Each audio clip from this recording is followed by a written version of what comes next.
Hello, it's the Bakers. We're back as we said. Yes, we're back once again. And we are here again to highlight National Marriage Marriage Week. We Week. did a little bit of this last year. And so in the year 2020, this new decade, we wanted to make sure that we talk about it. So we wanted to give you a quick little history on it because we don't want to just talk about something, just in a bubble and then not explain. So the National Marriage Week was created in Europe back in 1996. Okay, so you can look up all the different information. And then in the year 2002, it came to the U.S. or was adopted by the U.S. Okay, and then in 2009, another group called Let's Strengthen Marriage campaign, they started creating this campaign to try to move it forward in the U.S.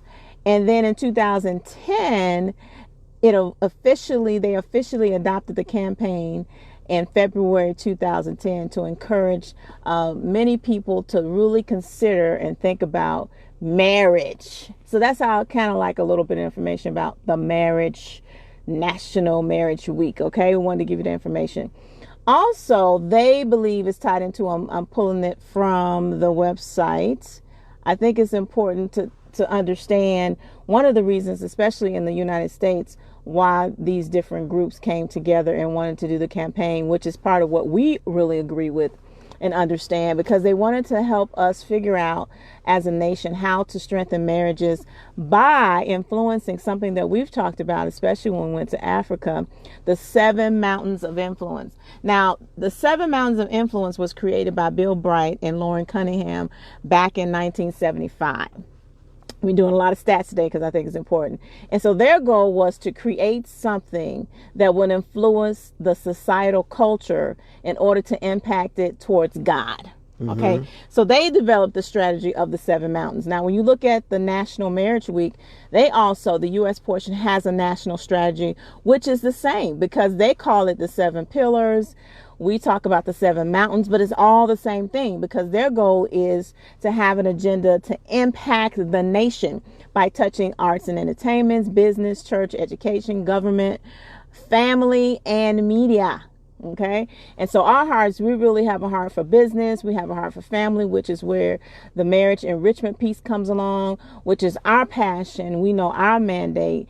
And our motto is helping you to enrich your marriage, what? One day at a time. And we think that's important. You get one day at a time, right? So it's important to think about what you can do minute by minute, moment by moment, not just for you, but for your marriage. So again, we just wanted to give you some background on National Marriage Week, since we're going to be dropping some nuggets. We told you this earlier. So we're going to start with one nugget today.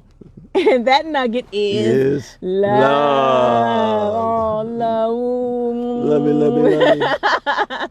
But it's more than just the smushies and the it's love is so much more. And in our book, gonna plug our book, Marriage Takes 3, we have a specific chapter, so you got to get the book. Marriage Takes 3, where we talk about intimacy in marriage, which is still very important and related to your marriage overall. But the foundational cornerstones of intimacy of marriage, one of the cornerstones is love. Love for each other, love for the Father, and love for each other. So we want to talk about that one today. And Mr. Baker, what do you have to say about love? Love. How does that work in marriage? How should it work in marriage? Yeah, great question. Love is foundational, and it is also the essence of who God is, because God is love. And then I know that many of us have heard the scripture in 1 Corinthians 13, 4 and 5 in particular. It's going to be a couple of scriptures that I'm going to be reading. And I think it's important for us to not just read it, understand it, but also to model it, because we can demonstrate it by living it. If we just quoting it, then of course it's just empty words. It has no relevancy. It has no action behind it. It is meaningless. In other words, so 1 Corinthians 13, 4 and 5, and it reads this: love is patient. Love is kind. It does not envy. It does not boast. It is not proud. And it does not dishonor others. And it is not self-seeking. It is not easily angered. It keeps no record of wrong. Now we can stay on that for a number of moments right there, because the fact that if love is all of those things, then if we are exemplifying the opposite, then therefore we're not even operating in love, because it does not seek its own. It does not boast of itself. It does not dishonor anyone. It does not hold grudges. It don't hold records of evil or wrong or mistakes or anything of that nature, right? And so therefore you can incorporate the spirit of love in your everyday life, not just in your marriage, but in your life as a whole. Because we need to learn how to love one another, and even love the ones that don't love us, like our enemies. So what you're saying is we need to exude love everywhere we go? Everywhere we go, every day, and it starts at home. Now the home is here because this is the home you currently live in. All right? That's good. So you have to love yourself. And if you're not loving yourself, then I think it's really impossible to truly love someone else. Okay? Because if you're not loving yourself, and then you're exemplifying what you think is love, you may be trying to buy love to be accepted, because you have not accepted yourself and you want to get accolades, or perhaps you want to get your identity from someone else. And then it goes back and says in 1 Corinthians 12:13-2, and it says, if I have the gift of prophecy and I can fathom all mysteries and all knowledge, and if I have the faith to move mountains and I do not have love, then I am nothing. That's a powerful statement right there. Because if God is love, and he's saying if we don't exemplify love, then we are nothing. So therefore, whatever we do, if it's not motivated by love, then it's motivated by something else. It could be selfishness, self-promoting. It could be to take advantage of someone else. And love does not take advantage of anyone else. Love actually gives, it expresses, it demonstrates, it encourages others, it helps motivate, and it also helps strengthen you as an individual, and it can help strengthen your family structure, whatever that family structure look like. And so, and this is the subject matter that we're talking about for this day, and this is part of the marriage week as well. So love is the foundational thing. So and again, that's one of our foundational cornerstones. Again, you have to get our book, Marriage Takes 3. Get it. You can get it on Amazon, or you can go to our website, enrichmymarriage.com. But one of those things is love. And one of the things I want to piggyback on what he was saying about, you have to be, in so many words he was saying, you have to be whole. I'm going to add this, in your soul, which is something we address in the book. Because if you're not whole in your soul, in your emotions and how you interact, then, for example, if you're unmarried, you want to get into a relationship, but you're broken, how are you going to really be able to love that person if you don't even love you? That's right.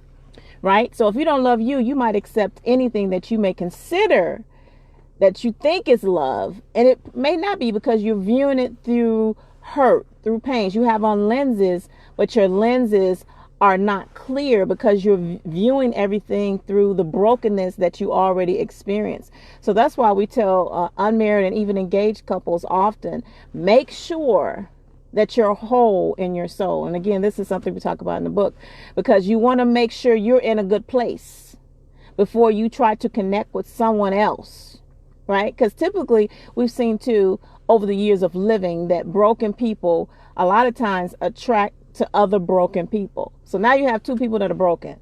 How far are they going to go?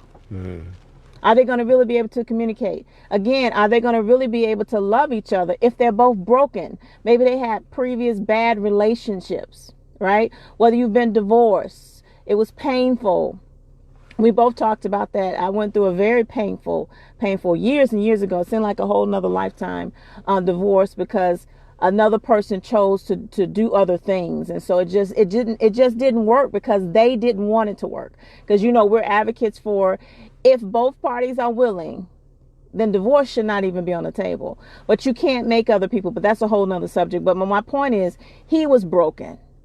I was even broken. I had a skewed view of what I thought love was. I was very, very young at that time. But what I'm saying is, make sure, check yourself about your love, your ability to love. First of all, you check and see, am I really loving myself?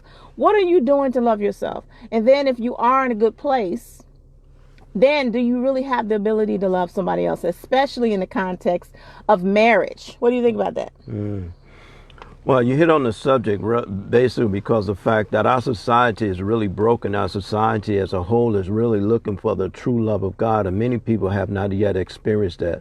They now haven't even experienced the love of a father, the love of a mother, the love of a sister or brother, right? And then they live in life, and they're going through life, and they have lived with this pain for such a long time, and they only and the way that they actually continue life is in survival mode. So the survival mode causes them to perhaps, protect themselves in order not to be hurt again. Okay, but it's inevitable that hurt will continue because you're carrying pain.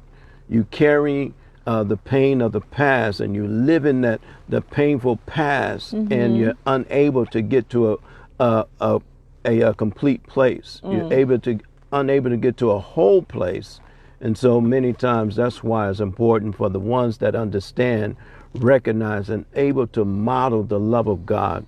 You're in a perfect position to be able to help someone understand and be able to receive God's love, because His love is pure.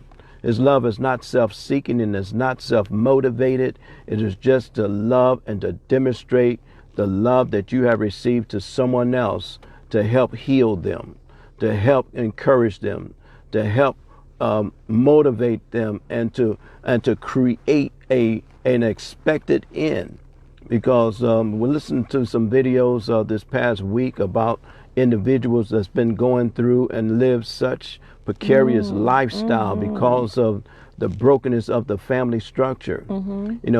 Fathers are not there to raise sons and daughters, and mothers are not there to raise their daughters and to impart into their sons. And it takes two. It takes a mother and a father to demonstrate a balance.